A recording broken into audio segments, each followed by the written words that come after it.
পরিবর্তিত হচ্ছে আগামী বিপিএল এর 11তম আসরের সময়সূচি।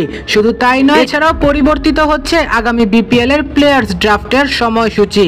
আগামী মৌসুমের বিপিএল শুরু হতে যাচ্ছে এবছরের শেষের দিকে, অর্থাৎ 25শে ডিসেম্বর থেকে মাঠে গড়াবে বিপিএল এর 11তম আসর। এরই মধ্যে সিদ্ধান্ত হয়ে গিয়েছে কবে বসতে চলেছে 11তম আসরের প্লেয়ার্স ড্রাফট। চলুন তবে জেনে নেই কবে বিপিএল এর প্লেয়ার্স ড্রাফট বসতে চলেছে।